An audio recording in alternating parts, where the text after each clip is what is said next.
When two guards tried to remove a black Marine from his son's graduation, no one expected 6 Navy SEALs to rise silently from the crowd and stop the entire room. Solomon Dryden didn't think anyone would recognize him when he pulled into the parking lot behind Elmridge High. The red brick building, the flags fluttering, the crowd of excited families. It was a typical small-town Texas high school. He stepped out of his Dodge Charger in a perfectly pressed Marine dress uniform, boots polished to a mirror shine. Not to impress, but because it was the only way he knew how to show up. 8 hours on the road from Temple just to be there. He could have flown, but the Charger was his late wife's favorite car. Even 2 years after her passing, he still felt closer to her on the open road. Before locking the door, he took out a worn photograph from the glove compartment, his wife holding their son, Tyron, as a baby. He gently tucked it into his jacket pocket. "I promised you," he whispered. "I wouldn't miss this." Inside the gym, the atmosphere was electric. Metal chairs packed the floor, bleachers overflowed, and the smell of popcorn mixed with floor wax. Solomon handed his ticket to a volunteer who pointed him toward the third row. Family seating. He made his way through the crowd, people glancing at the uniform, some looking away, others offering polite smiles. He'd been tall, black, and in uniform long enough to know what those looks meant. He found his seat and settled in, eyes locked on the stage. Silver banners read, "Class of 2024. Tyron was somewhere in that crowd of students, tall and lean, with his mother's eyes. 18 years gone in a flash. Solomon remembered cradling him the day he was born, dirt still under his nails from Okinawa.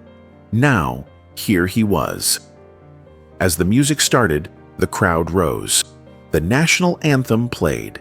Solomon stood, shoulders square, hands at his sides. He didn't need to place a hand on his chest. His entire presence was a salute.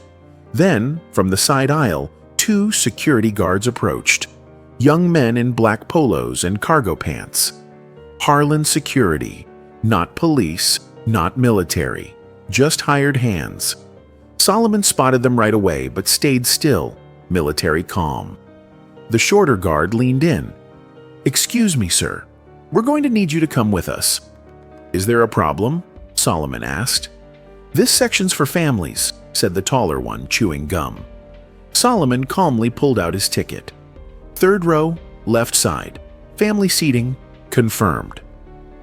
The shorter guard didn't even glance at it. "We were told it's full." "It was full when I sat down too," Solomon replied.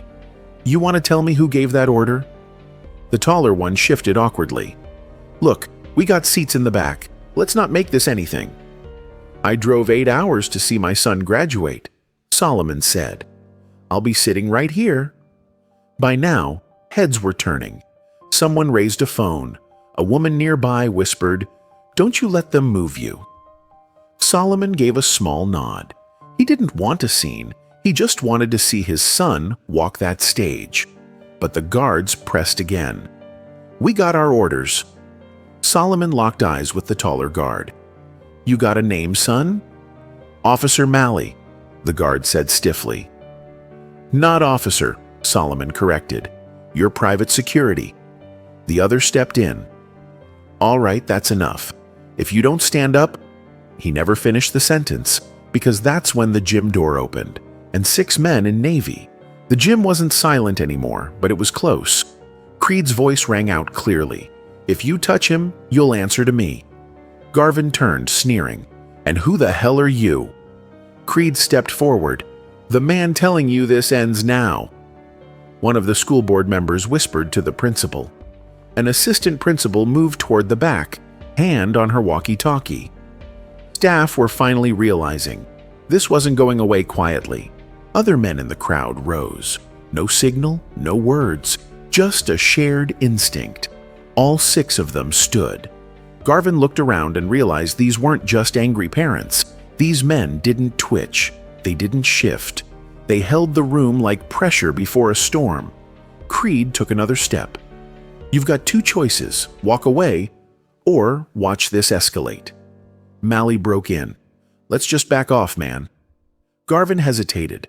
Solomon spoke, calm and cold. "Don't waste your breath. He's already decided." Creed didn't smile. He lowered his voice one last time. "Don't mistake silence for weakness." Garvin backed off. Just a little, but it was enough. His hand dropped from his belt. His face burned with shame.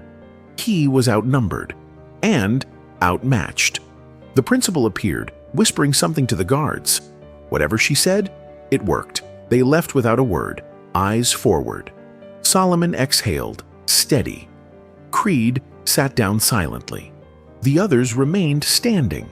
The tension lingered. From the student lineup, Tyron Drayson had seen it all. Standing between classmates, joking nervously, he couldn't pretend it was just another ceremony. He'd watched the guards move toward his dad. At first, he thought it was routine, but deep down, he knew better. He recognized that stillness in his father, like steel that wouldn't bend. The same look he'd seen when he came home crying years ago after someone said something cruel at school. Tyron couldn't hear the words from where he stood, but he saw the body language. His father stayed seated, calm. Then a tall man stood. Not a parent, a protector. One after another, others rose. It was quiet, but powerful. The room's temperature shifted. Tyron's heart pounded, not from fear, but pride. He remembered bits of his father's service, the scars, the unopened box in the garage labeled Kandahar, the Christmas cards from fellow soldiers. He never knew names or faces. Until now. They were here, still standing with his dad. He blinked hard, holding back tears. The line inched forward. Names were called. Applause resumed, hesitantly at first, but everything had changed. The air was different. It wasn't about balloons anymore. It was about respect.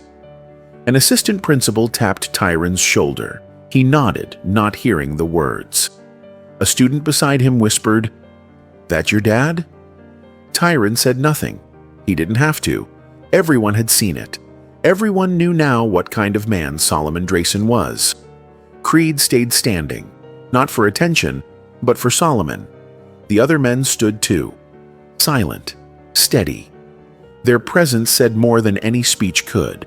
Some parents clapped louder now, like trying to make up for the moment before. The gym felt alive, woken up by injustice, held steady by honor. Solomon remained still, not defiant, not bitter, just present.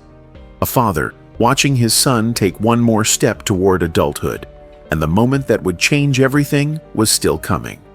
When Tyron's name was finally called, no one would pretend anymore. The line moved. Students whispered, adjusted caps, laughed nervously. But Tyron wasn't there with them. His mind was with his father, alone in a plastic chair, calm, unshakable. And those men, those warriors, who stood without needing to be asked. For the first time, Tyron understood he didn't know the full weight his father carried. He'd seen medals, pictures, a folded flag in the living room. But those things never spoke. Today, they stood. He was 3 people away, wiped his palms on his gown, tried to breathe. A classmate grinned. "You ready?" Tyron smiled faintly. "More than you know." Across the gym, Solomon leaned forward slightly. His eyes never left the stage. He didn't clap for every name. His focus was locked on the boy in the black robe with red and white cords. The boy who looked just like his mother when he smiled. 2 names were called. Then the announcer paused, cleared her throat. Tyron Drayson. The name echoed. A half-second of silence. Then the gym exploded in applause, whistles, cheers. But it wasn't the volume that stood out. It was the rhythm. Deliberate. Unified. A salute.